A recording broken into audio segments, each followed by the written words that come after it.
to the cloud. Okay. Yeah, I'm sorry. I keep forgetting about checking that chat. It's And they were asking about putting it, if this is gonna go on YouTube, we could try to put it on YouTube. if it's recorded, Emil gets Yeah. it up. Yeah, we'll get it running. Yeah, This- once it's recorded, we can distribute it. Yeah, actually, this is our first, I know there's a lot of new faces here. We can introduce ourselves. I'm Dick, WB2JPQ. And this is our real first attempt really to do any kind of a program on Zoom. And Pres offered to do it, and I certainly took them up on it. For those of you that don't know, this Zoom room runs 24/7. So we're not only here at 7 o'clock on Friday nights, we're here, you know, all day, every day. There's usually somebody in the room from, say 8 in the morning, East Coast time till 10, 11 at night, sometimes later. So, you know, feel free to stop by and say hello, and that's what it's here for. So Well, I guess, Dick, I didn't offer. You volunteered me. I said, "All well, I right, did. sir." It's actually Tony's fault. Okay, yeah. APL there I see in one of my screens.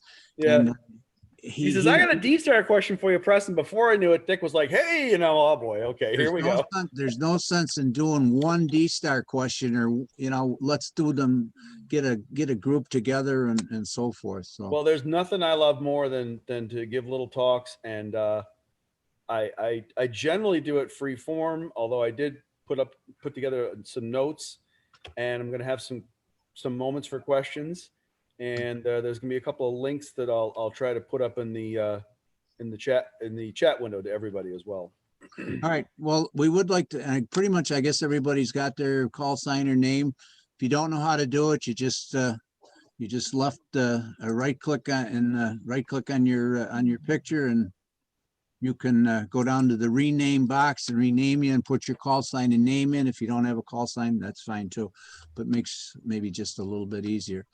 So we would appreciate it though if everybody is muted except for whoever is talking, and however you want to run it, Pres, is fine with us. We'll just sit back here and enjoy. So, but if everybody stays muted, we should not have an issue. Okay, well, it's up to you, boss. Whenever you want to get started. Well, we said 7, it's after 7. You come late, you snooze, you lose, you know? Okie dokie. So I'm going to go ahead and do a screen share. And y'all are going to look at my notes. And I do have some, you know, time allocated in this for questions. So does everybody kind of see my notepad here? We Okay. do. All right. I'm Yeah, assuming okay. I'm assuming everybody sees it. Speak now or forever hold your peace if you don't. All right. Well, this is an outline of what we're going to be doing. Okay. We're going to start with what is it? We're going to say, you know, who sells it? And, you know, why would you want it? What's the info needed? You seem to have packet loss, Pres. Oh, yeah. Jeez. Really? Is this any better? Yes. We get 1, 2, 1, 2, 1, 2, 3. Maybe I should have been doing this from the other laptop. Let me know if it gets bad and I can try to real quick change over. But so we're going to talk about how many spaces are necessary, using memories, what's a reflector, question time, how do I register a question time. So these are the things we're going to go over tonight. Okay, so these are the topics I'm going to cover. And like I said, I do like questions. So we'll get started here with so DSTAR is the oldest amateur digital mode. It may be predated by P25 in the commercial world, but the first amateur digital mode, DSTAR, was a standard that was published in 2001 as a result of the JARL and the Japanese government working together. JARL is the Japan Amateur Radio League. A lot of people think DSTAR is ICOM. No, it's not. They just marketed it first. However, they did trademark the term DSTAR. So that's kind of a shame because it serves to repress a little bit. But you know what? They're working with other manufacturers. For example, ICOM even made Kenwood DSTAR radios in Japan. It's the craziest thing. Is everybody, can you see and hear what I'm talking about? Am I clear? All right, Good over here. So You're good also, with ODF. so it was always the ICOM show. If you were going to go to Hamfest and you wanted to pick up a D-Star radio, you know, you had your ID 880 and your ID IC91s and the ID 5100. But Kenwood did come out with the THD 74 a couple of years back, and that was a 2-meter 440 and 220 D-Star radio. ICOM commercial brand portion does sell D-Star as IDAS. They also, ICOM and Kenwood, plus over 20 others manufacturers, also sell NXDN. So that's a completely different digital mode. But I just want to tell you that there's a lot of digital things going on out there. And of course, as everybody probably well knows, you've got DMR, you've got Yaesu Fusion, you've got D-Star, you've got NXDN, you got P25. So we're pretty much going to focus on D-Star tonight just to talk about what it is. So the benefits of D-Star over regular FM is it's a much narrower bandwidth, about 1.2 kilohertz of deviation. So there's better range and spectrum efficiency. Why is there better range? Well, we all know that with the narrower the bandwidth, the more effective your receiver sensitivity is. So there is a bit of an improvement in range. In other words, most people say that, you know, watt for watt, D-Star may go about 20% further than analog FM, but when it's gone, it's gone. So in other words, when you get down in the noise, it just drops off like a rock. In fact, it gets kind of weird because the codec, the encoder decoder, the thing that makes the audio starts to make stuff up. So you get these weird squonky, squeaky noises when it gets noisy. So that's kind of fun. So I always say that, you know, the very best analog sounds better than the very best digital D-Star. Medium quality digital sounds better than medium quality analog if you've got some picket fencing in there. But, you know, really weak analog is going to get the job done because the human ear can take a signal down into the noise, whereas the D-Star codec just starts giving up and you know, either giving you nothing or crazy sounds we call R2D2. So is one better than the other? No, they're different, and they both have good points and bad points. So now, if you take nothing out of this, you got to take the 4 pieces of critical information. Every radio, every channel must be broadcasting 4 pieces of information. The first one is called your call. Now, strangely enough, your call does not mean your call. It means the call sign of the person you want to talk to. So for example, if I was looking to link directly to WB2JPQ, your call would be JPQ's call, okay? My call is going to be my call, my FCC call sign. Now your radio can also hold multiple my calls. So for example, when Nolan gets his license, Kevin and Nolan can both share a radio, and they can easily flip between Nolan's call sign as a my call and Kevin's call sign as a my call. The other 2 important ones here in the middle, RPT1 and RPT2. RPT1 refers to the first hop, the first RF point that you're talking to. It's the repeater itself. RPT2 is a companion to that repeater, which is called the gateway. So in other words, RPT1 may be W2PW space B, and RPT2 might be W2PW space G. It refers to the gateway that gets you into the internet. Now, that's a lot right there. So I think I'm going to pause and see if anybody has any clue of what I'm talking about in the your calls and the my call. Does anybody have any questions about what those are? And we'll get into detail, but I just want to see where everybody's going with this. Anybody have any question on what we're talking about? All right, hearing nothing. So what's important is that these are both right and left hand justifies to a total of 8 characters. You must fill spaces in the middle as needed. Now in my demonstration here, spaces are shown as a single quote, okay? So for example, if I was to put a your call of REF020AL, that's a linking command that says I want to connect to reflector 20 alpha, and you notice that there are exactly 1, 2, 3, 4, 5, 6, 7, 8. There are 8 characters in here. That's super important. Let's use a shorter one. Let's say I was going to use W2PWB module. Well, I need 8 characters. So I do W2PW space B. Okay. If I was going to link to a call sign of W2TOB, I need 1, 2, 3, 4, 5, 6, 7, 8. So you see, I'm filling up that your call field with exactly 8 characters. It must be 8 characters. And if there's stuff in the middle, you put a space there. So this is how I would link to a reflector. I would put in the name of the reflector under your call, which is REF020A, and then L would be to link command. So why do we have reflectors? Well, reflectors are just like reflectors in analog. They're common points of communication. So if I take my D-Star radio and I want to link up to a reflector 20 alpha, I'm going to set a your call, okay, of REF020AL to link to REF020 alpha.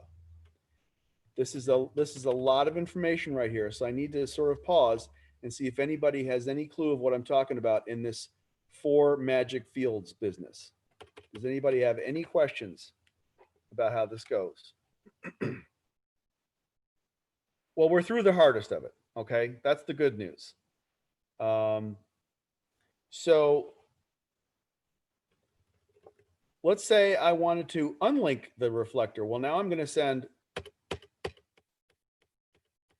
a U at the end of my your call. And it's, again, right-hand justified. So I've got 7 spaces and a U to unlink. Conversely, if I wanted to do an echo test where I hear myself come back, 8 characters, 7 of which are spaces, and there's an E. So this is what it looks like in the radio.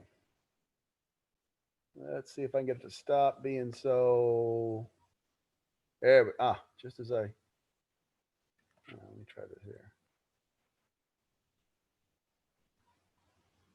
The your call UR is blank blank blank blank E. The R1, which is the first RF point that I'm talking to, says W2PW space B. And then the gateway R2 is W2PW space G.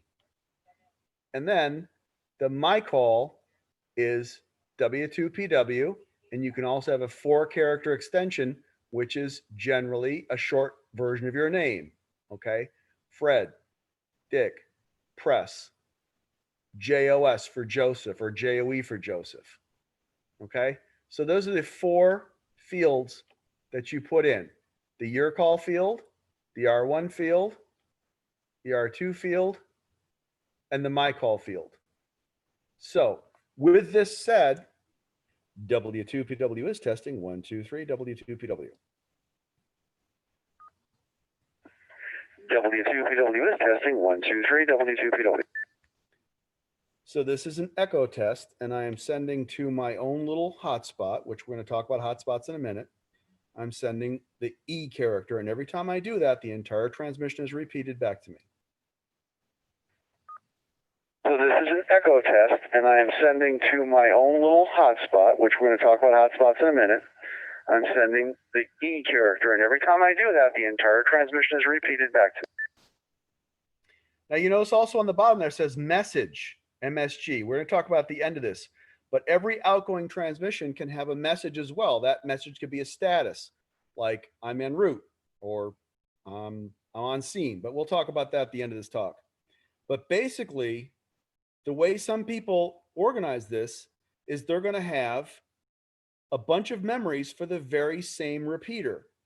And that memory, first memory might be, I'm going to send CQ because that means I'm going to talk to anybody.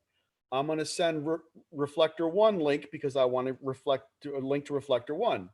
I'm going to send reflector 20 alpha link because I want to track reflect 20 alpha, or I want to unlink. So what I'm saying is you could have memories for different functions on the same repeater or gateway. In other words, instead of going in and manually just changing your outgoing stuff, you memorize that and you say, okay, memory 1 is going to be, I want to link up to 1 alpha. Memory 2 is going to I want to link up to 20 Charlie. So if you follow what I'm saying, so you can have various, you can memorize various functions for the very same repeater. And I see that I have got spaces for questions in here. So I'm going to open up the floor. Does anybody need a catch up, or does anybody have any questions about what we talked about so far?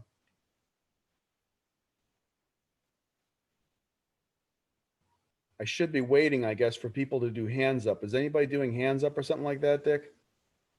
So I realize if everybody's Question.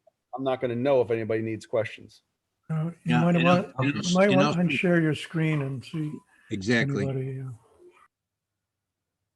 We only can see a few people on the top of the side row when you share your screen, so you can't see anybody. So now would be a good time to ask any questions, raise your hand or anything like that. Okay. Question. Yes. Spaces that you programmed in your radio, was that done via the keyboard or was that done via computer? You could do it via the keyboard. You can do it via the computer. A lot of people like, a lot of people say that the RT Systems is a very friendly software. They get about $50 for the software and the cable, give or take. Chirp will also program your D-Star radio.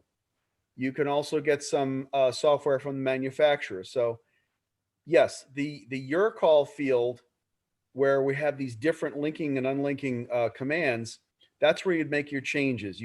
I want to link up to this reflector. I want to link up to that reflector. I want to do an echo test. I want to unlink any reflector. I want to make a general call to anybody, which is CQ, CQ, CQ for your outgoing your call. Are there any questions about that? I've got one question for you. Sure. Just talking about that, did you want to get involved with like the call sign routing and all that, or is that too advanced, you think? I wasn't going to touch on that too much because it's a Okay. function that personally I feel is not done that often. But as you say, there is a concept called call sign routing. In other words, I could put in W2PW in my your call, and the system will find him. Like, let's say he was on vacation. He gets off the plane in Arizona, and he chunks and he just activates his handheld on a local repeater down there. At that point, until further notice, calls can be routed to JPQ. But as I say, I found that to be very seldom used. I don't think it's that popular, but it is possible. Just to touch on that. That's kind of an advanced thing. But yes, you can directly route a call to another user. Yeah, we tried it actually with the IRC DDB gateway software, and it didn't work. You got to do the native ICOM software, the G2 or the G3, backbone, and that was the only way that it would work. So, and one of the other drawbacks of that is if you were to do a call sign routing to a user whose repeater was connected to a reflector, you've just entered that world, much like All-Star, where everybody is on even playing field. So if I was to be linked up to Wind System, and then I also linked to the East Coast reflector, well, I've just joined those two worlds. exactly. And so the whole concept of call sign routing can be a little dicey. Yeah. No, we have here in Buffalo, we've got 2 repeaters, and we tried all sorts of problems. Matter of fact, we had the Canadian ICOM rep over here working on it, and he couldn't even get it to work. So Yeah, we pretty much abandoned it. So let's just leave it. It can be done, but it's there's really no point. Exactly. Does anybody else have any questions? I can't see everybody, so I'm gonna trust, I guess, Dick, if you can. You gotta slide, you gotta move screen sideways, however you're set up. Yep. All right, well, let's get back into it. Okie dokie. All right. So what the heck is modules? Well, you notice that, like, for example, I have at the end of like this field right here, it says W2TOB space B. Well, B simply means that that's a module or a radio repeater on the 440 band. If you find a C, it's going to be on 2 meters. If you find an A, it's going to be on 1296. But you'll also find that it looks like modules on the reflectors, like reflector 20 alpha. That does not mean it's a 1.2 gigahertz reflector. It just means it's the A portion of reflector 20. Now, so reflector 20, much like the IRLP reflector system where they've got 10 channels, the reflector system has multiple channels. Reflector 20B is not the same as reflector 20A, nor is reflector 20C. So the most popular reflectors, definitely reflector 1 Charlie. That is like a worldwide, the big mama of all reflectors. Reflector 20 alpha is used greatly in the Northeast, but although like the East Coast reflector is used worldwide, you can use reflector 20 alpha wherever you are. It's just that a cluster of Northeast, New York, New Jersey, Connecticut repeaters are on 20 alpha. 30 Charlie is popular down in the Southeast. So these are just reflectors. You can, you can go to anyone you want. Now, let's see, reflectors.asp.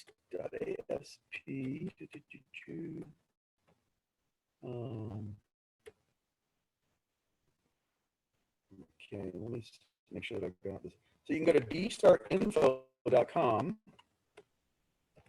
and you can go to reflector list. And this will give you a flavor of what kind of reflectors there are out there. Remote system link. Why am I, does not appear to be moving forward. I didn't even see an enter button on here.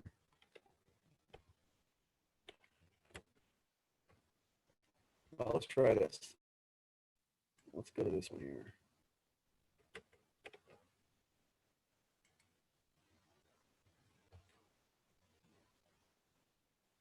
Well, I don't know why I'm not able to open that, but I'm going to pop this up into the chat so that y'all can take note of that one. This is a list of reflectors. Once again, why am I still loading? Starting right, to get a little packet loss again, Press. Yeah, I think so. All right, let's go back into the talk here. Registration. Okay, this is one of the most popular questions. What's registration? Why do I have to register? What the heck is that all about? Well, you do register your call sign into the network, all right? Once. Now, this is important. You register only once worldwide. You do not have to register with any particular system. You just have to register with one of them. You can pick your local one, or you can pick a nationwide one. It doesn't really matter. Again, once you've registered, it's worldwide forever. You do not need to register twice. It's actually not a good idea to keep registering twice. So I hope I've kind of put that into your head here.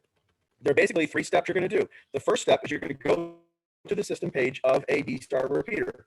You're going to click on new user. I'm going to go through this. We're actually going to demonstrate this. Then the second step is you're going to wait for the system admin to approve you. Hopefully they'll do it quickly so you know when it's happened. And then you're going to go back into that page and you're going to set what's called terminal IDs. Now, before I go on, does everybody feel ready to have a demonstration of the registration process? Does anybody have any questions before we go into the demonstration? I'm stopping sharing. Is it just me, Press, or does everybody notice packet loss? It seems I've got packet loss here tonight. I do too. I hear it too. I'm Yeah. hearing it I too. think it's coming from you then, Press. All right, let me take a 3-minute recess, and I'm gonna go jump on another computer. Should we go out to the lobby? Yes, go out to the lobby and get some refreshments. No, don't go to the lobby. Let's impress to the lobby. Yes, I need to go to the lobby. All right, so we'll take a little potty break and Take a little potty break, all right. and I'm gonna come back in a minute or two. He seems fine till he shares his screen and then it goes all wonky. Yeah, I noticed something here. And I never seen this before. When when I come off a mute and enable my mic, he clears right up. And I'm thinking, is it me? Is there a way to show everybody instead of the speaking person? Why are we seeing the speaking person and not seeing everybody? The way you're set, Bob, go up in the view and click on full view and gallery. Oh, I Top, see. top right hand corner. Hey, Dick, it appears that when his computer was doing something, he was losing packets. Yes. I think it might have been like a bandwidth problem or something. They have a problem on the island. He's had a problem with his repeater. Yes, he's on the island and they have an issue. Don't they, Tony? We're going to register Dick in real time, even though it doesn't have a D-Star radio, but as we explained to Dick, there's no downside to having a registration in place. So before press, excuse me, before you start again, I'm adding all of the newer users to our mail server, and I've noticed that some do not have email addresses on QRZed. So if you could just add an email address on your QRZed page, and our system will catch up with you. Just so you know, we'll put you on our Christmas card list and so forth. Go ahead, Press. Thank you. okay, so I'm assuming I'm on a better machine and I'm close to the router, so I suppose I'm better. All right. Okay, you sound fine. Get back into it? Let's give it a Go ahead. shot. Okay. So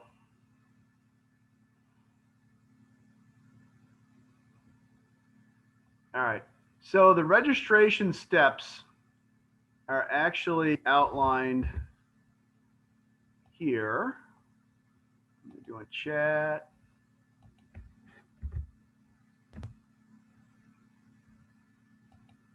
But we're gonna kind of go through it right now.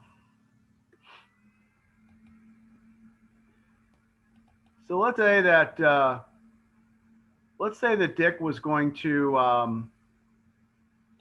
got a new radio, is going to get a new radio, it's on its way from HRO, and he wants to get registered. So what we would do is we would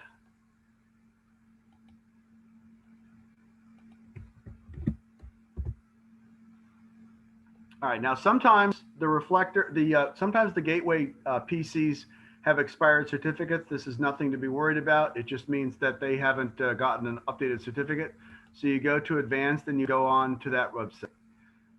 So this right here, this is a dashboard that shows the activity of a particular D-Star repeater or a particular reflector. Now this one is the D-Star repeater that we use in Long Island. So you're going to see that currently this repeater is linked to Reflector 20 Alpha, and the last user heard was W2MGF from the Bronx. So we click over here to registration, and what we have here is a new user. You're right here. So we're gonna go ahead and register. All right. So there's a welcome message. This one in particular says, welcome to the W2TOB D-Star registration. Important, if you've ever registered with any other D-Star system, you do not need to register again. One registration is good worldwide. So we agree with that, and we're going to say, okay, WB2JPQ. All right. And we have Dick Lang, and he is WB2JPQ at AOL.com. And we're going to make his temporary password Dick1234. Dick1234, all lowercase. All right. So now we're going to go okie dokie. It says, are you sure? And you say yes. So that is step one of the registration process. You have walked up to the server that you want to register with. It doesn't matter which one. And you're going to request. So we say, okie dokie. It says administration will be reviewed by the administrator. You'll be notified by email when it's approved. All right. Now I'm going to change hats. Now I'm the administrator. Okay. And I go in. This is nothing that the user will ever see, but I'm just showing behind the scenes what I would do. So I log in here, and what I have is WB2JPQ. We also have KJ7SHM, and that's new from an hour ago. So I don't know who that is. So I'm going to sit tight on that one. What I'm going to do is I'm going to check to make sure that that person, Masato Uchada, is not registered anywhere else, and then I'm going to approve him. But let's say we're going to deal with Dick. So I go license. I update it. Are you sure? Yes. And then I'm going to log out because I got to log back in as Dick. Okay, so I'm going to log out. And now I'm going to come back in and I'm going to go WB2JPQ. I'm sorry, that's all caps.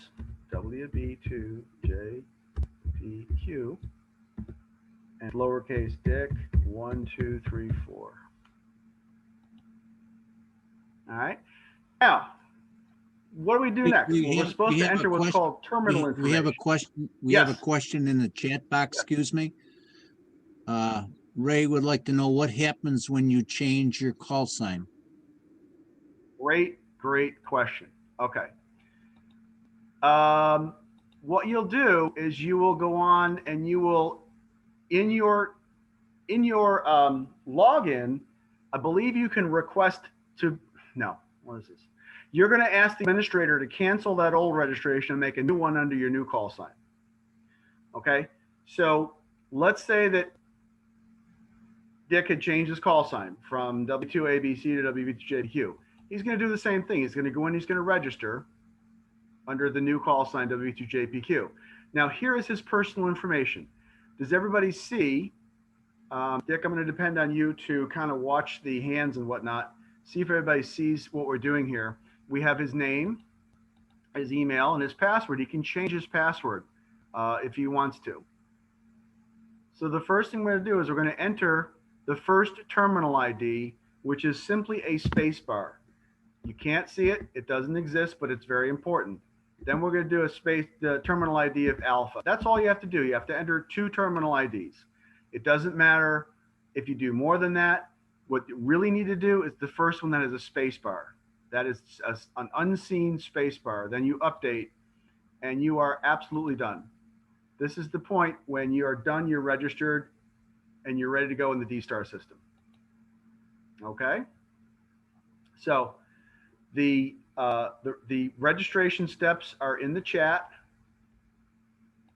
In the one that says here, firststeps.aspx, which is the last thing that I uploaded in the chat. Let's take a pause. Does anybody have any questions of what I did? I have a question. Okay, go ahead, Kevin. Okay, I have 2 call signs. Can I register each of them? Absolutely. Okay, that's all I wanted. That was easy. That was easy. Now, once again, I stress, okay, Dick is now registered. It doesn't matter if he lives in Buffalo and my repeater's in Long Island. He could have registered in a repeater in Timbuktu. He's now registered worldwide. And the moment he gets a DSTAR radio, he's good to go. I'm just waiting for Mike to tell me he's got one for sale, Pres. Okay. All right. I think it's time to start talking about using it practically. So let's see. All right. We're registered. Okay. We've done the demonstration. All right. DSTAR resources. DSTARusers.org. So I guess I got to go back into, oh, can I do chat while I'm sharing? Now let's see. All right. Chat. All right. That's a general page of information to use.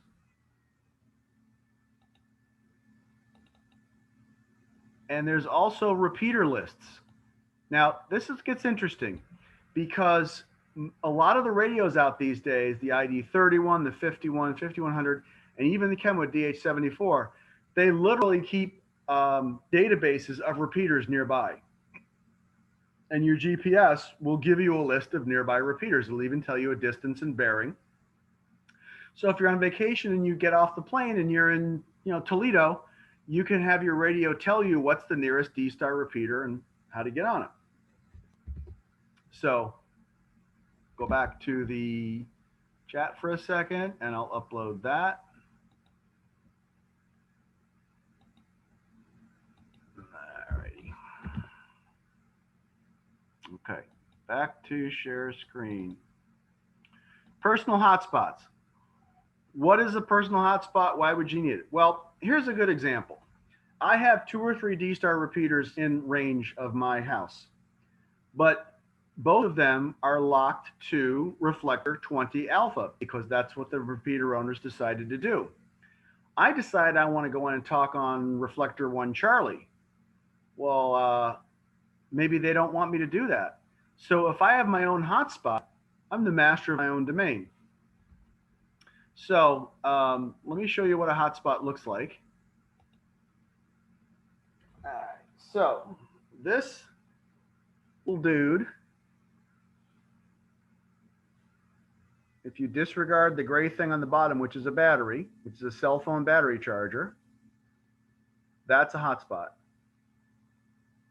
It's so crazy tiny. So there's a display on it. It's hard to see because the camera's blooming, but this light right here is actually scanning between digital modes. It works D-Star, P25, Yaesu Fusion, DMR. So if I transmit to it with my D-Star handheld, it's going to light up. So let me see if I can show this. W2PW is testing. 3. W2PW. Yeah. It's too bright. It's blooming. But it's caught my D-Star signal. So now let's say I wanted to go on to reflector 1 Charlie, which is the most popular one. So I would set my URCall to link to reflector 1 Charlie. Now, just so I can show you what happens here, I'll show you the dashboard of there's literally a web server in that little thing right there.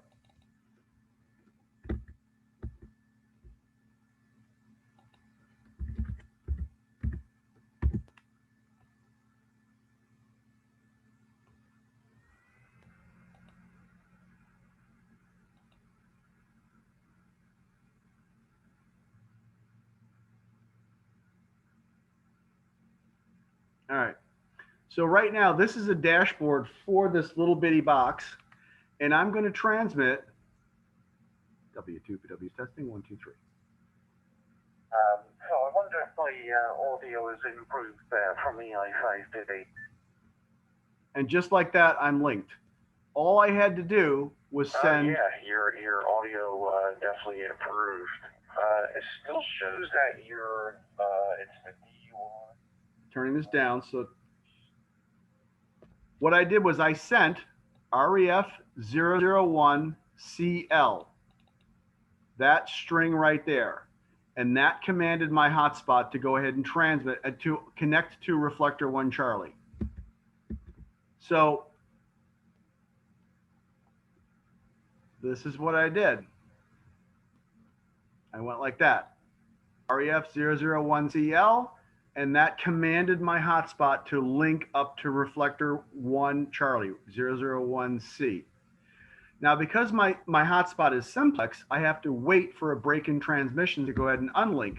But if I wanted to, I could just unlink from the dashboard. So I click unlink, request change.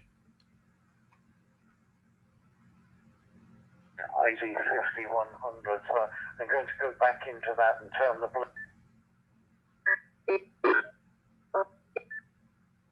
And it is now not linked. Okay, so the status is not linked. All right, so what we've talked about so far is what is it? Who sells it? Why? The info needed, those magic 4 spaces. Memories, what's a reflector? Registration, hotspot or repeater. How do I use a hotspot? And we're now at a question point. So I'm going to stop sharing so that you can, we can all see if anybody has any questions about what we've covered so far. Anybody raising hands? Anybody have any questions? You can unmute yourself. Okay, Pete, go ahead, caller, you're on the air. I have noticed that there are a variety of hotspots out there. Yes. Some of them are very expensive, and at least one of them is quite inexpensive. Yep. The one that's least expensive, is there something about it that it doesn't do, or is something wrong with it that it? The one, good question. The one in question is the jumbo spot. It's $100. The next one up is at least double that. Is there a reason why it's less? I haven't purchased every hotspot out there. I have some experience with an early one, which is called DVAP, which is DSTAR only. Right. And then they came out with this little one, which is an MMDVM, which that's the one I'm referring to. And what is this whole thing? It's like under $100, right? It's the Pi Zero, it's the antenna, it's the MMDVM card, and it's the Pi-Star software. I mean, how can you go wrong? Well, why would you spend more money? Well, they do make duplex hotspots. Duplex hotspots are only important if you want to be able to unlink. Let's say I linked up to a busy reflector, one Charlie, and yap. Well, of course, since it's simplex, I have to wait until they stop yapping so that I can send an unlink command. That's where a duplex hotspot comes in well. You can listen and transmit duplex fashion. When you're using DMR mode, okay, you can only use one time slot on a simplex, but you can use both time slots on a duplex. So with money, you get honey. That's what you can spend more money on. But personally, if you're just looking to get your feet wet and find out what's going on, get the little guy. And then when you broaden your horizons, it's not like you're not going to want to have the little guy. Like, for example, this thing is so tiny, I could toss it in my pocket, in my jacket pocket. Okay, you can use this tethered to your cell phone. You can use it in the car. So there's no reason why you can't have 2 hotspots. One nicer one for the more features that you've got come accustomed to, and one little basic one just for it's a tiny little grab and go. All right. So the jumbo spot that RNL sells, that's an okay thing to get. I've heard nothing bad about the jumbo spot, but a lot of this is the software. You know, Pi-Star is a very, very well done program. They are just, you know, to be greatly commended, the stuff that they've done. A hotspot is nothing without its operating system. So we'll show a little bit about what the hotspot does. So this is my digital voice dashboard. Again, this is a web server that's inside that itty bitty little Pi. And what I can see here is that I've got MMDVM host, which is the software that connects to the modem. I've got DMR. I got Yaesu Fusion. Okay, I've got gateways to DMR, Yaesu Fusion, and IRC-DDB.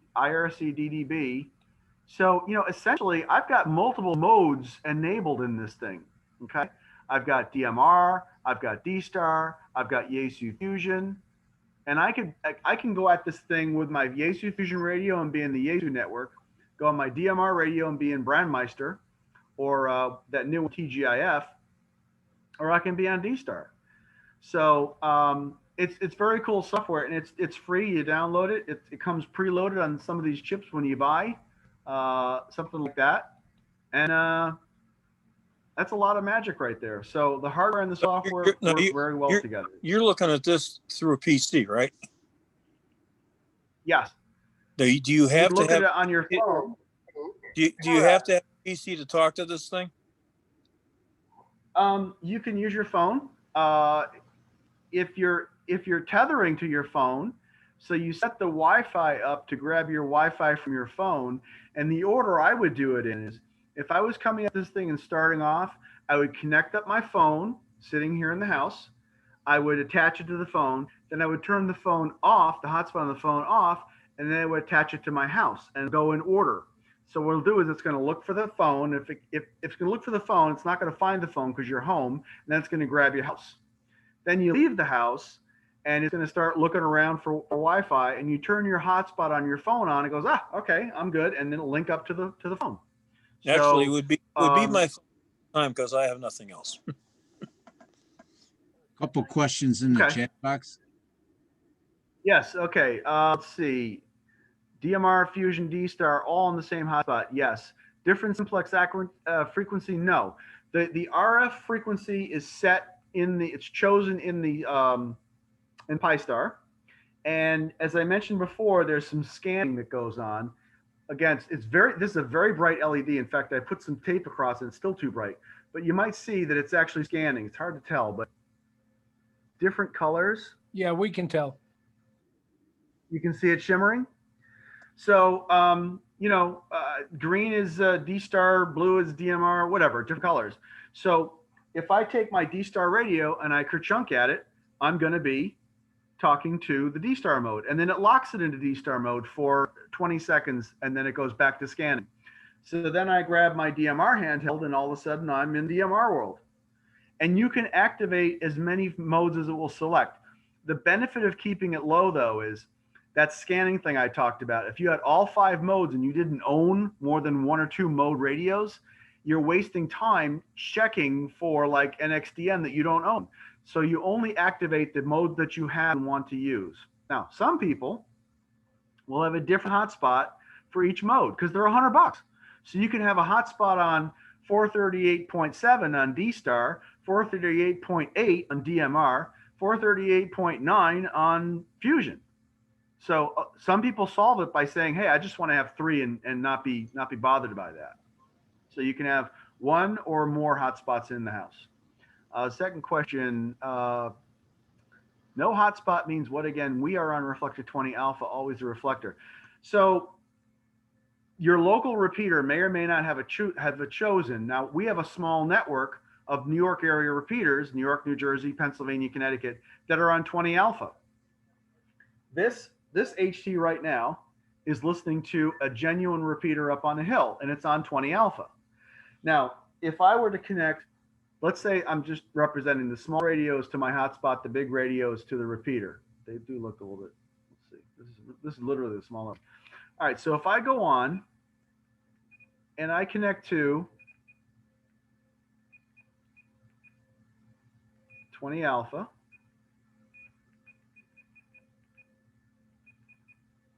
all right, I'm going to connect to 20 alpha. So all I do is I kerchunk.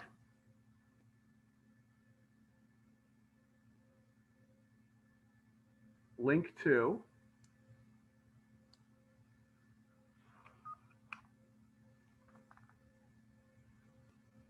Let's see. Is it going to cooperate or no? Yeah, I think it's linked. Okay.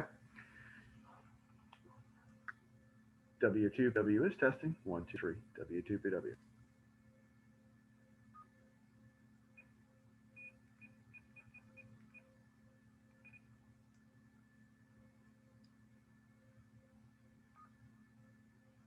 Link to REF020 alpha. Okay, so I'm going to go with 20 alpha on my hotspot. W2PW is testing. 1, 2, 3.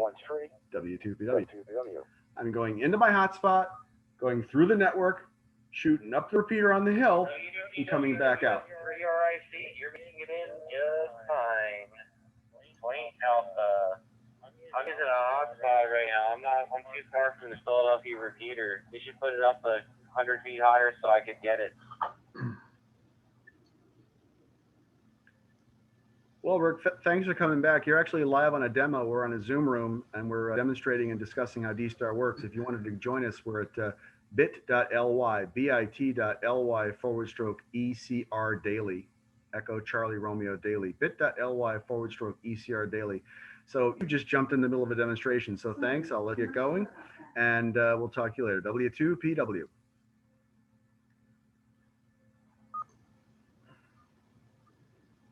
WS3 RIC, well, happy to be a test. I'm actually mobile right now, so I couldn't go in on the Zoom meeting. But yeah, I like the idea of D-Star. It's fun. I wish there were more repeaters around. All right, 73, enjoy it. Shoot me an email with that link if you wanted to, somebody that's listening. That's my call sign at gmail.com. That's WS3RIC@gmail.com. I'd love to join you guys next time. I got a quick question. Go ahead.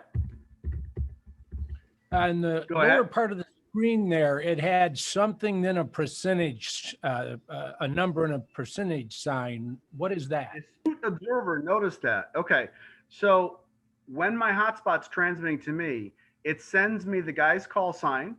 It sends me his outgoing message, which we'll talk about the last thing in this talk. And it also says the bit error rate, 0.4%. So that's how you know that your hotspot is tuned well. If you start getting bit error rates of 2, 3, 5, 10%, then you know you've got to make an adjustment in your hotspot software. It may be off a few ppm, and so that's what bit error rate's all about. Thank you. Okay, so KD2TWO, did I adequately answer your question? No hotspot means what again? We're on 20 alpha. And KB3SNM, Bob says, if I'm registered in DSTAR, am I also registered in DMR? No, you are not. So DMR and DSTAR are different worlds, but as I mentioned, the same hardware can support both or more modes. But there's a different registration process in DMR as it is for DSTAR. Press is KE7K. I got a question. Hey, go ahead. So sorry, I had to step out for a minute. Nolan's mom came and picked him up. On the Pi-Star, can you get into that on analog, or can you only get into it with some type of digital radio? I was thinking that I could get a Pi-Star and get into it just with an analog and come out digital somewhere else. Super popular question. In fact, I've made a dual mode, analog and digital, and the first thing people say is, can I go between analog and digital? No, you really can't. You can transmit on FM and go through the All-Star portion. You can transmit on D-Star and go through the digital portion. That being said, there are rooms that will cross-connect together. Now, Dick can mention on our homepage on eastcoastreflector.com, there is a certain one or more certain D-Star reflectors that when you transmit on that, it takes your audio and puts it out into the All-Star network. And vice versa, it takes the audio from All-Star and puts it out on your hotspot in your house to your D-Star radio. Same thing with DMR. There are DMR to analog bridges. There are analog to D-Star bridges. There are DMR to P25 bridges. There's all kinds of bridges out there where you can jump between the worlds. And we do bridge all the digital modes onto All-Star and IRLP. Yep. So if But you go on with the Pi-Star, you can list. I'm sorry. But with the Pi-Star, I can't come in analog and then get into the DMR world. I have to have a DMR radio. Okay. Nope. That being said, I have heard rumors that they are beginning to dabble with analog support on an MMDVM, but I don't predict that that's going to be very soon because they have to do some extra work with channel drivers and things like that. The bottom line is, no, this is a digital access point for your digital radios. K2APL, you started this whole mess. Did you have any questions, Tony? I do. Yes, I do, Press. A couple different things. That was one of the questions what Kevin just asked about, because I have the small Pi-Star, and it's FM. And but my radio, I just got another radio here, or I got the first radio I got, does D-Star as well. Now, when I transmit on D-Star, I'm actually going to the repeater. Actually, it's your repeater. But can I go to my, my Pi a Raspberry Pi, and can I transmit Your little over hotspot. that, or is it strictly FM? No, this Yeah. is not FM. This Pi-Star hotspot is digital. But when you set up a link or a connection to a certain D-Star unit, reflector, or whatever it is, that operator has software that will put your audio into the East Coast reflector and vice versa. So when you make a link through your hotspot to XRF, whatever it is, I forgot, you will hear what's being spoken on analog out on your digital portable, and you will go back in. Now, it's not as magic as you think it would be, because there's some audio conversion, and you're going to wonder, well, this doesn't really sound that great. Well, because it's converting. It's like if you took a VHS tape and you put it onto a DVD, well, it's going to look as crappy as VHS did. Even though the DVD is better than the VHS, you're not going to improve what you started with. You're only going to be even or a little bit worse. You follow what I'm saying, Tony? Yeah, pretty much. All right. Well, I still have you there, Press. One of the questions we were talking about it the other night, and I'm using the same antenna for 2 meters, 440, and D-Star. Now, if somebody's on, say, 440, emitting on 440 D-Star, am I stepping all over him, or am I interfering with him? Well, only if you set your hotspot to be on a frequency that's already being used. So a lot of people will, a lot of people will stay in like the 438 range. Pi-Star will not let you put a frequency into your Pi-Star that is used for satellite, by the way. So thank goodness for that, because there was actually situations where these little bitty, stupid little things were bothering the satellite people. So I can't imagine a little 10 milliwatt hotspot bothering a satellite, but it was happening. So they won't let you put in a satellite frequency, but let's say 438.5, you're not going to bother anybody because the FM repeaters in the 440 to 450 range generally. Okay, so let's see where we are in the talk here. We're getting close to the end, I think. All right. We've talked about registration and personal hotspots. Oh, very important. Everybody listen up. To use a simplex hotspot, you must set your radio to duplex with an offset of 0 megahertz. Why? Well, remember we talked about your call, RPT1, RPT2, and my call. Everybody should know what my call is at this point. My call is the call sign that was associated by the FCC. Your call is the entity to whom you want to communicate with, either linking to a system or talking to anybody, which is CQ. That R1 and R2 business is very important, because if you use simplex, if your radio is set to simplex, you're only going to have an R1 field, and your hotspot will not route it to the internet. You must have an R1 and an R2. But the weird thing is that if your radio is set to simplex, ICOM considers that to be no R2 entry. So you need to make a channel for duplex with an offset of 0. That way you can set the R1, R2.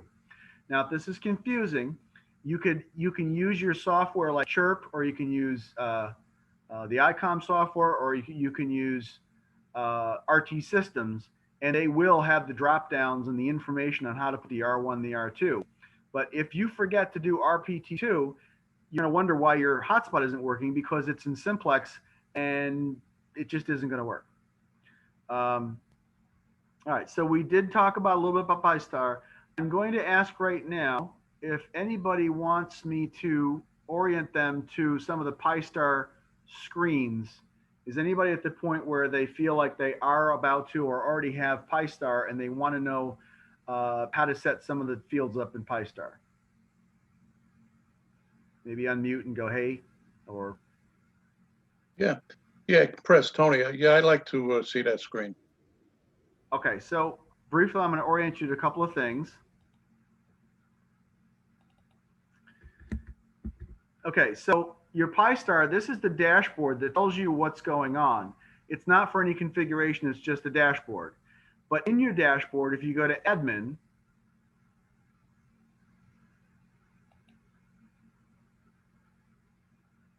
am I clicking here? Oh, I guess I'm already there. Duh. Configuration.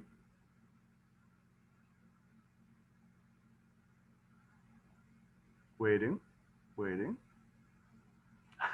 I guess the strength of a Pi Zero is showing off how it's not that strong. All right, so in configuration here, so what we have right here is 3 modes configured. I've got DMR, DSTAR, and YSF Fusion. I've got other modes that I hadn't turned on, P25, NXDN, even an internal YSF to DMR bridge. So there's a lot of functions that I only activate the ones that I want because it takes longer and longer for it to scan through all those modes before it'll let me in. So I only activate the modes I want. If I only wanted DSTAR, I would turn off DMR, I would turn off YSF, okay? Under settings here, it says the host name. This is the identity that you look for on your internal network. In other words, the host name is W2PW. It could be my hotspot. It could be whatever you want. It's easy to find the hotspot on your network by putting the host name in. Here's my call sign.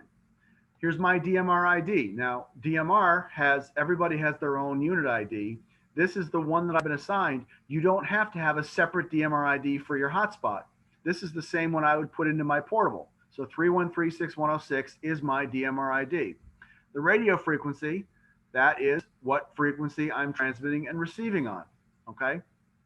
If I set this to duplex, if I had a duplex capable modem, I would then have a receive and a transmit frequency that's separate.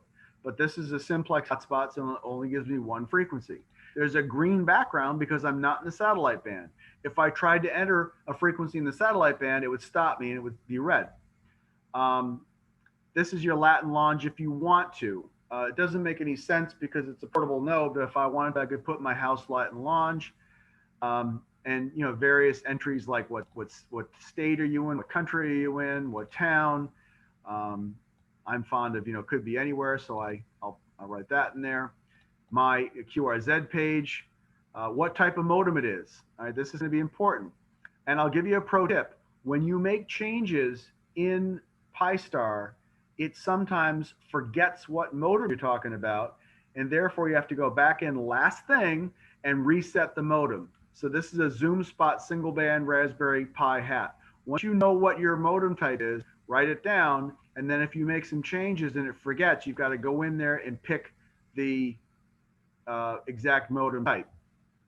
Now, as you can see here, Pi-Star supports the DV Megas, DVR PTR boards, a DVAP itself, which is only DSTAR, Raspberry Pi hat for like your repeater, tons and tons and tons of different modem types. Node type, is it private or public? I set mine to public. Dashboard language, English, German, French, whatever you want. So these are DMR configurations. What DMR system do I want to use? For DSTAR, here's my B and my G business, that R1, R2 stuff.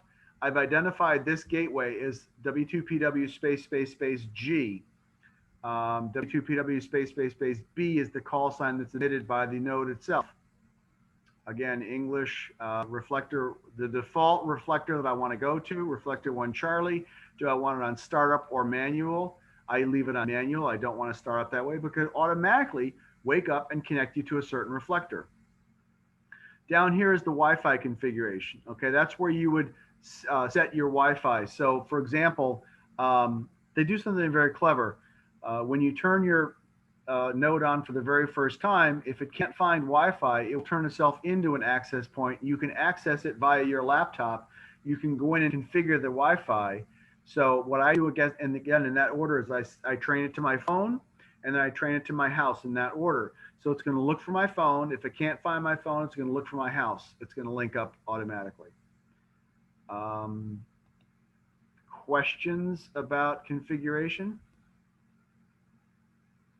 I know we're blowing through this pretty fast. This is supposed to be an overview, but I am available for any particular questions that anybody might have.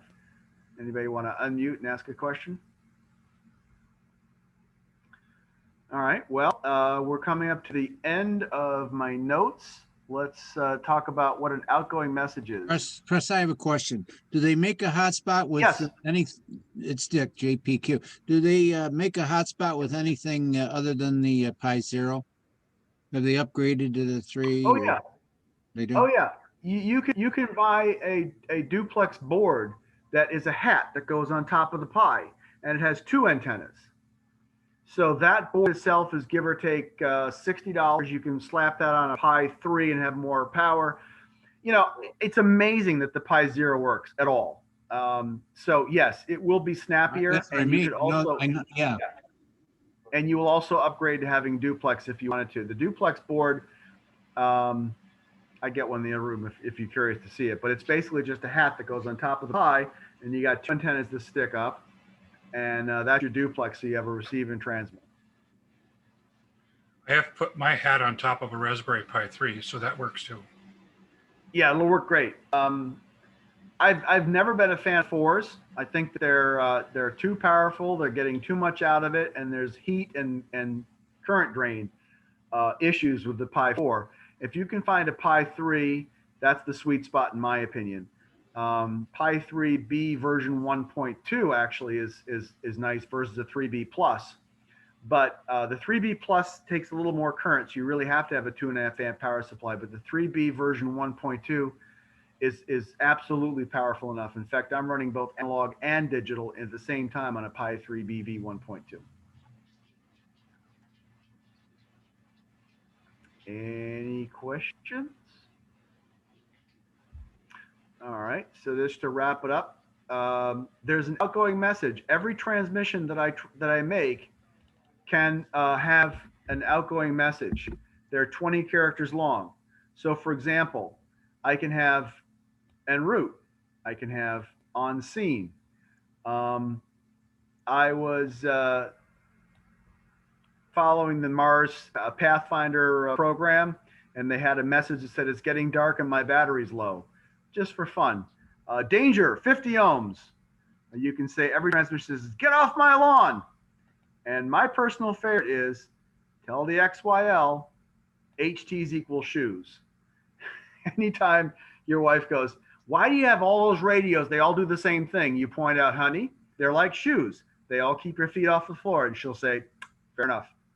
So that's it. I'm going to stay around for general questions. But that's as much as I can think of to go over for the overview of DSTAR.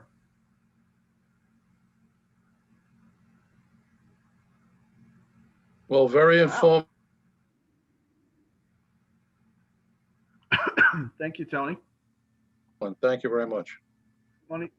Tony's locked up from me, but I guess he's back. Well, thank you very much. I'll have to somehow figure out if I've ever registered for DSTAR. There's a way to find out. Would you like to know? Oh, certainly. I'm glad you asked.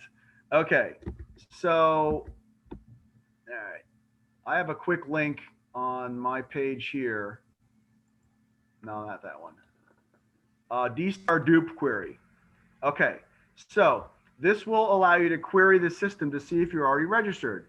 Now, I've got a guy pending registration, and I will not register him if he's already registered. So let's check WB2JPQ. Let's see if he's registered. Would you look at that?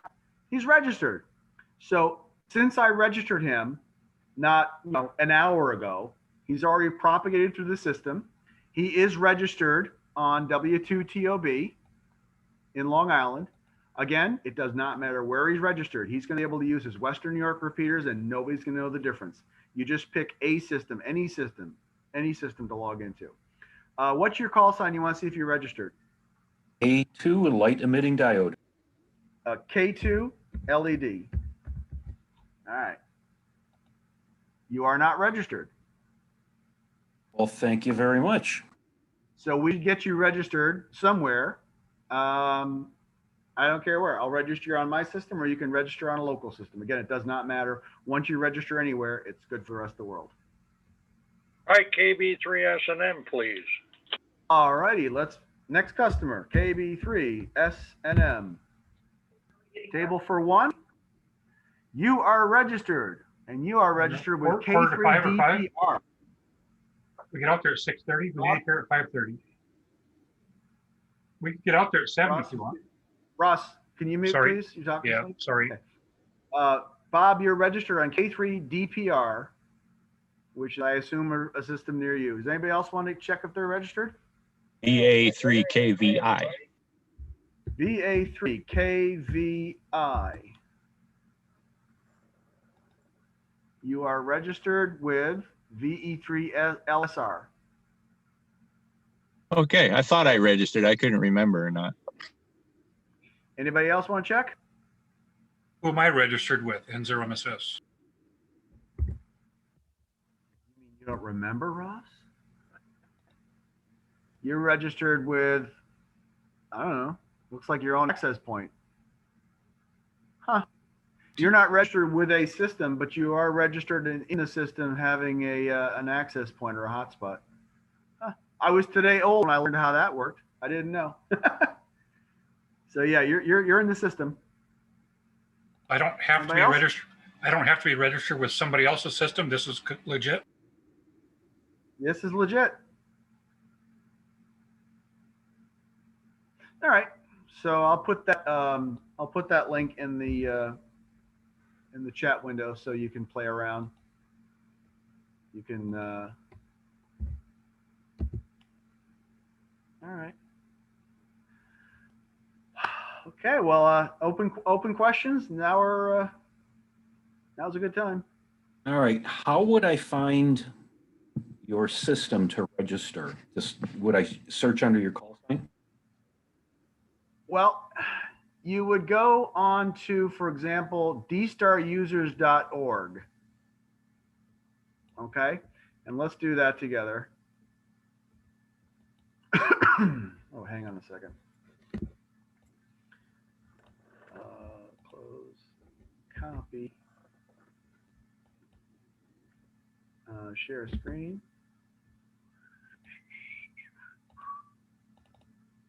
Okay, this is dstarusers.org, and you would go to repeater directory, and that would tell you, and you can sort by state. Okay, so you can sort by call sign, city, state. So give me your location. Your what area are you in right now? Tonawanda, New York. Okay, so we go down to New York, and we would see what New York systems are available. All right, so we've got Clyde, New York, and you also have all these NYs. So let's see, Albany, Brooklyn, Buffalo, K2ZCE, Fredonia, Fairport's close to you. Who is the KB2VZS? Do you know that one? It's on 444.800. No, I'm not familiar with that one. Well, anyway, let's just say we're going to do this. So you click on KB2VZS, it will take you to a listing for that, and then their website would be that. And you click on that, and I've never been there before, but somewhere I would imagine that there's a registration page. Let's try Buffalo. Yeah, I found one in Buffalo. I'll try registering right there. Okay, KC2ZCE Buffalo. That's the same call sign as Fairport. Oh, that doesn't have a registration. All right. Well, if they don't want to bother having their website, then they ought not to have any registration. Niagara Falls is Oh, close. Niagara Falls, KD2GBR. All right. Well, so what you could do is you could go to KD2GBR.DSTAR-Gateway.org, Nope. All right. Well, anybody want to register, they can feel free to register on mine, which is W2TOB. Because I got that one. That one's cooking. Some information might interest you. Like I said, you can register it anywhere. So I will put this one up. Can you hear me? And I'll look for any new registrations. K2ILH looks like you got some hands going. Yeah. Is there any questions? Really, there's been a lot of trouble with registering with individual repeaters, and things happen to the repeater, and people lose their registration because of it. So the people registering. That's not exactly correct, because what happens is when you register with a repeater, it propagates to the worldwide network, and then it goes to everybody's repeater. So that repeater that you register with could literally go away, could die, and your registration does not die. Well, in fact, you have to go through a special step to become unregistered. If you don't go through a step of unregistering, you are still registered. That's correct. Are you thinking that you're registered? I know I'm registered. Okay. So once you register, you don't need to keep registering. You're missing the point.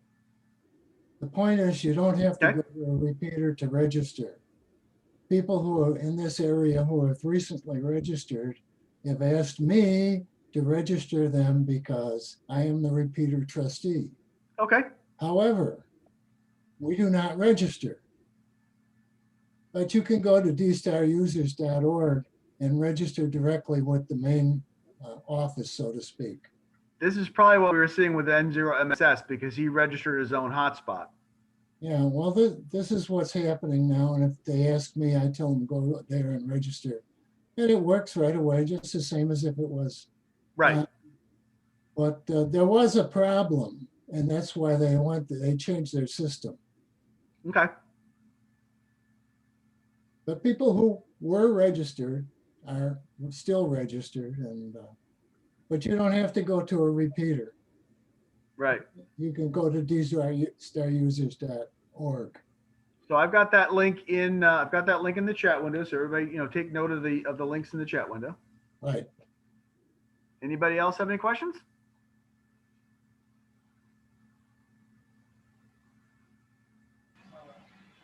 Well, maybe I better go get an adult beverage and sit back and I got a question. hang out. Yes. I have an old DV dongle. Can those still be registered and used? A DV dongle. Okay. DV dongle and DVAP, and even indeed a little hotspot, they do not get registered themselves. Your call sign gets registered, and you go through them as a portal into the system. So you don't need a DV dongle registration, because literally the call sign that you put in to your DV dongle, being N0MSS, is what gets registered. So the actual modem hardware itself, or the access points, or the DV dongles, those don't get registered, because your radio is what your call sign is what get registered. Right. It's just a USB dongle for the computer. There's no radio involved in it. And the guy that gave it to me told me he said I have to get registered with somebody's repeater. Right. Because DV dongle is in the DSTAR only, but you are really registering your call sign. The DV dongle gets your call sign and it logs in, but it's not the DV dongle itself gets registered. The DV dongle has no call sign. You have a call sign, and your DV dongle inherits your call sign when you are connected to the network. Okay.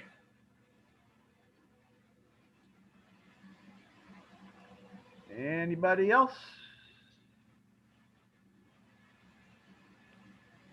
Yeah, Pres, this is a different type of question. That when I'm on digital, there is absolutely no squelch. Start again, Tony, please, because you froze on me a little bit. Start again. Okay, sorry about that. I don't know Is if it me? somebody was talking to. Okay. I was saying that when I go on to the digital mode in DSTAR, there's absolutely no squelch. I can open it up wide. There isn't a sound. Right. Digital? Okay, that's Yeah. There's no very nice. PLs. There's no carrier Okay, squelch. good. In fact, when you hook your modem up, if I hook my modem up to my repeater, or you hook it up to a base station, you're literally tapping the discriminator. You just got raw coming at it. There's no squelch involved. It's a data operated squelch. The data slicer inside the modem is watching for, you know, headers and communications, and that's when it says, oh, okay, I got some information here, let me start acting on it. So there is no PL, there's no squelch to open or close, there's no noise. It's a totally different experience, as you know. Yeah, I found.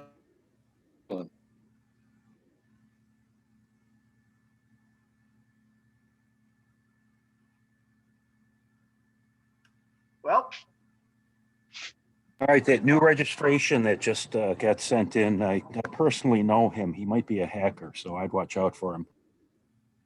that one Vishnu, whatever it is. Yeah, just watch out for the K2 LED guy. Oh.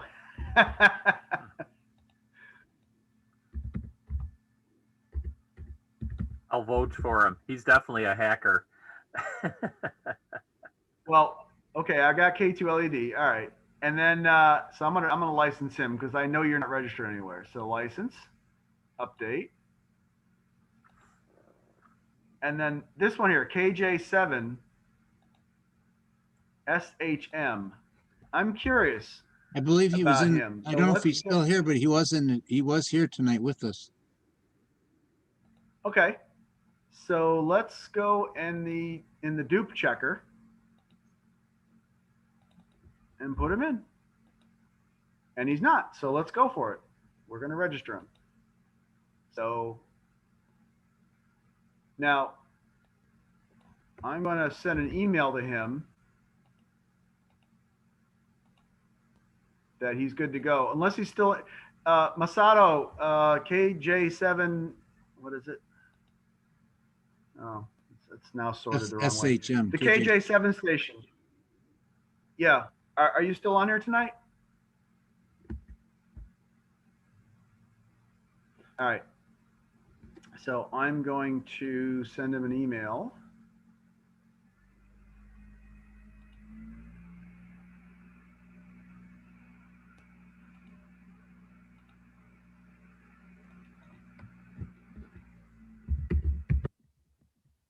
Where's your repeater located, Press?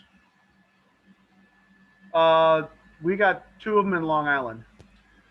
So my repeater list has towns. It doesn't have states.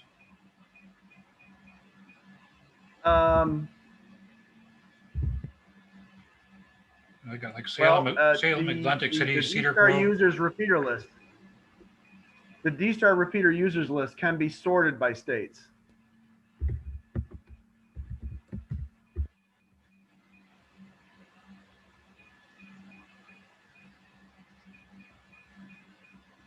Yeah, that was the second field was state.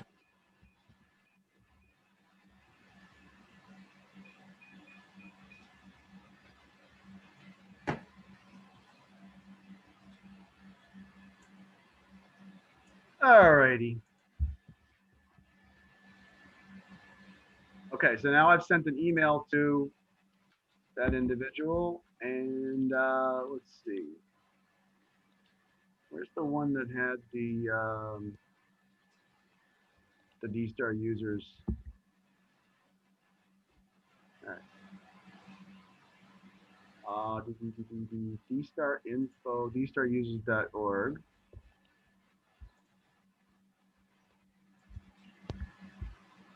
So yeah, Ross, you were saying under repeater directory, you can sort by call sign, which is not very helpful. City, less helpful.